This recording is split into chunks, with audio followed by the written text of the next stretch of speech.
lançamento do livro Ziraldo na imprensa de Caratinga não se destaca somente pela homenagem feita ao artista, pai do menino maluquinho. O livro também se destaca por apresentar o contexto histórico de nossa cidade durante a infância de Ziraldo. Acompanhe. Esse é um dos desenhos, mais importantes do livro. Esse desenho e essa foto, elas fazem parte daquela revista lá, olha. Essa revista chamava-se A Caiaca, e ela era publicada em Belo Horizonte. E, de vez em quando, eles privilegiavam um município. Então, imagina, o Ziraldo ainda, de menor, ele fez tanto a capa quanto um desenho do que seria a fundação da cidade, para uma revista de circulação estadual. Então, esse é um ponto que nós conseguimos pesquisar, que mostra como que ele foi precoce e já na imprensa estadual. E aí a gente percebe que começa o traço dele como um desenhista. E esses traços aqui, e que vocês estão vendo aí são clichês.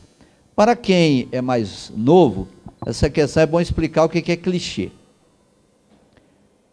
Hoje em dia, quem só mexe com computador, sabe que a coisa mais fácil que tem é fazer um desenho, faz a cópia do desenho, imprime, acabou, retira de lá. E vai para a imprensa, vai colocar no jornal. Hoje tudo é feito através de eletrônica. Mas no passado, eu me permito dizer o seguinte: em primeiro lugar, o jornal era feito em tipografia. E isto não faz muito tempo, porque até o jornal Caratinga, o Caratinga, que ainda circula aqui na cidade, todos os finais de semana, que é um jornal semanal, ele também era feito em tipografia. E a palavra tipografia vem de grafia, escrever com tipos. O que era esse tipo? Quem ainda tiver paciência e quiser conhecer alguma coisa, como é que funciona isso, dê um pulinho ali na Moacir de Matos, lá em cima, tem uma gráfica ali. E essa gráfica ainda mantém a tipografia, que eram gavetas e gavetas, cada letra isolada. Então, para montar uma frase, eu moro em Caratinga, então você tem que ver quantas letras tem. Então, era letra por letra. Agora, você imagina o que era. Então, o jornal Município também era feito assim. E o clichê aí eu me aperto um pouco, porque eu não sei tecnicamente como é que era, mas era feito, a princípio era praticamente recortado em madeira, e a madeira era depois impressa aquela imagem. Posteriormente foi feito um sistema mais eletrônico, já saía todo pontilhado, todo assim, que facilitava a impressão. Então, nesta época, o Ziraldo, aquela foto ali primeiro, não, nem a primeira nem a segunda, desculpa aqui, mas é de um período do clichê. Então, vejam vocês que ele já colocava no jornal O Município, já era encomendado pelo senhor Leonel Fontoura, vendo aqui o menino sabia fazer as coisas, ele mandava fazer os clichês, que certamente eram feitos em Belo Horizonte ou Rio de Janeiro. Tinha que ir longe para voltar, para poder fazer o determinado clichê. Então, vejam vocês que ele colocou um pé aqui e outro lá, certamente para dizer de histórias de algum acontecimento, coisas da cidade, e retalhos, e depois sociais, já com um desenho ali social. É um momento muito interessante na vida dele, porque isso tudo deixa uma marca bem grande do trabalho que ele realizava. Então, ele na hora que viu o livro, ele comentou comigo. Falei, gente, como é que vocês conseguiram? Eu nem lembrava que tinha feito isso. Isso é em 1950. Imagina que ele tinha, nessa época, 18 anos de idade. Ele também se dedicou aqui a fazer o clichê das notícias do esporte, e de tudo um pouco. Certamente era uma fofoca, aquela área que o jornal reserva para fazer as fofocas, anunciar nascimentos, e a pessoa, e curioso, que a gente lê o jornal, a gente vê como é que as pessoas daquela época não se preocupavam muito com muitos detalhes. Não, minto, não se preocupava muito com o geral, era muito detalhista. Falei assim, fulano de tal acaba de retornar do Rio de Janeiro, né? Quer dizer, onde foi fazer umas compras para o seu comércio. Grande coisa, né? Para no Rio de Janeiro. Acaba de chegar de Belo Horizonte, o nosso compadre fulano de tal, que vejam bem que era uma coisa muito familiar, muito simplista, né? Em termos de jornal, comparado com hoje em dia. Mas havia também, nesses jornais, só para um comentário rápido, também nesse município, havia também os articulistas, que era um deles, que escrevia muito bem, que era o padre Juquinha, o padre José Castro, como é que é? José Rocha de Castro, sobrinho do Monsenhor Rocha. Então era um padre, escrevia muito bem, tinha comentários, havia até alguns encontros e desencontros entre articulistas, geralmente até polêmicos, né, dado as questões políticas que às vezes era mencionado. E o jornal era tipicamente, o município nessa época era tipicamente PCdista, né? Não tinha, a característica era essa, tudo para o PSD e nada para o adversário. Bom, também tem alguns textos do Ziraldo, né, que tem aqui. Ele tinha essa coluna, um pé aqui e outro ali, que ele fazia tanto, como o Jailton falou, o clichê, como também ele comentava, quase sempre falando de estudantes, né, crônicas dele. Ali uma foto de quando ele se formou.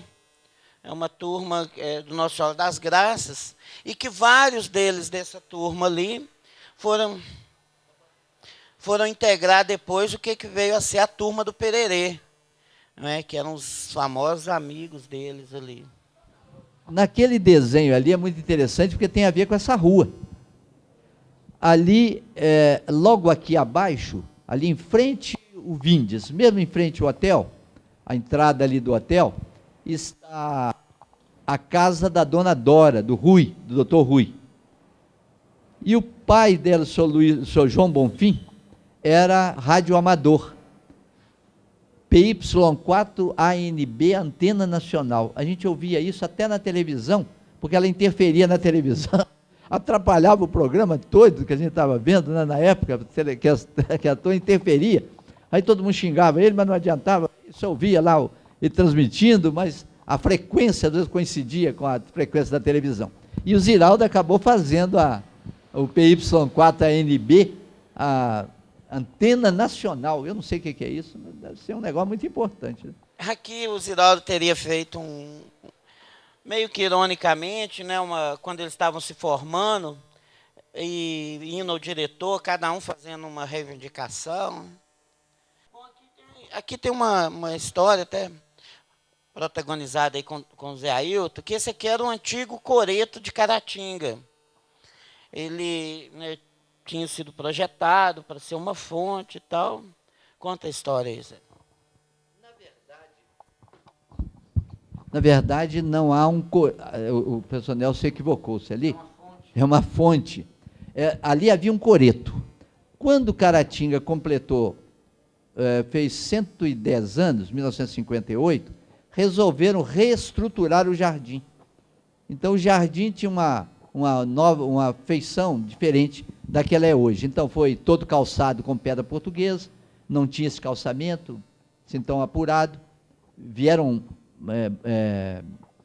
como é que eu vou dizer, profissionais do Rio de Janeiro, para poder, e tinham trabalhado no Rio de Janeiro também, com essas pedras portuguesas, e alguns até, acho que portugueses, por iniciativa, se não me falha a memória, numa interferência do senhor Manuel Ribeiro, que era português e tinha um gosto todo especial, era uma grande loja, grande empresa que tinha aqui em Caratinga. Eu acho que ele ajudou a trazer esses profissionais. Então, no local, eu faço até no último, faço um artigo, né, contando essa história ali, já no final do livro, praticamente ali, que a gente vai voltar também aos outros assuntos ali. Mas havia no local, estava previsto uma fonte luminosa e cantante. Então, você imagina que essa fonte, em 1958, foi colocada. Quando eu cheguei aqui em 63, 5 anos depois, ela não existia. Estava assim mesmo. É uma fonte seca. Depois, em 1968, 70, ela continuava seca. E ali servia para o pessoal sentar em volta, ali, tá vendo? Eu mesmo tenho, quando eu cheguei, vim aqui pela primeira vez visitar Caratinga, antes de 62, eu e um amigo meu tiramos uma fotografia ali sentado naquele local, sabe? Era um bom local para tirar foto. Mas quando eu fui presidente do Lions Club, sempre me incomodou essa situação. Então, eu e o professor, fiz uma proposta ao professor Giancarlo Laghi. Eu disse, professor Giancarlo, vamos substituir aquele negócio lá que é uma fonte que não tem água, não tem jeito nem de ter, porque também era muito caro, né, para colocar ali a fonte, e ele topou. Então fizemos um tipo de, não vou descrever, mas era um lugar até bonito. A ideia era essa. Teria uma plataforma, um tipo de uma lançando no ar assim um tipo de um obelisco, preto em granito, de onde cairia uma água que depois precipitaria mais abaixo num determinado local, num pequeno lago. Em cima dessa plataforma, a banda de música, qualquer tipo, todo mundo poderia se apresentar. E embaixo haveria uma cripta com as fotos em painéis, com a foto contando a história da cidade. Saiu publicado no jornal Caratinga, de 1970, se não me falha a memória. Então, quando o Ziraldo, que recebia-se lá em Belo Horizonte, viu aquele negócio, deu um grito. E disse, voltou com as cartas para o Humberto Luiz, diretor do jornal, dizendo que, e com as mãos postas, e falar, isso não é uma fonte, isso não é nada, isso é um carro alegórico. Aí eu pego uma carta e mando uma carta para ele também, desaforada.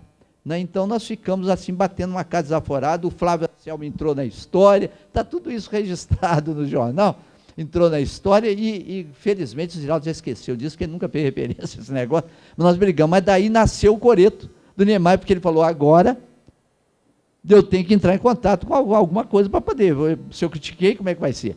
Né? Então, aconteceu esse coreto que está aí, que foi o Niemeyer, está ali a fotografia, né, que está aí o Oscar Niemeyer, e ele com a maquete que ficou exposta aqui na Benedito Valadares, na vitrine do Bazar Imperial, né, do Sr. Tufi Chalabi, ficou lá exposta, depois foi para o Cine Brasil, enfim, para todo mundo dar uma opinião, para ver. Uns, obviamente, os mais antigos, que conheciam um tradicional coreto, criticaram intensamente esse tipo moderno de um coreto na praça. O coreto, a maquete do Niemeyer, sumiu, porque se confrontar a maquete com o coreto vai dar algum problema, porque ele tinha certas arestas bonitas ali, e não ficou assim, ok? Mas essa é uma história do coreto, né, que hoje está ali, e como é que foi essa história para chegar até ele. Então, quer dizer, sem querer, eu acabei contribuindo para o coreto do Niemeyer. Não saia daí, o nosso papo instigante continua daqui a pouco.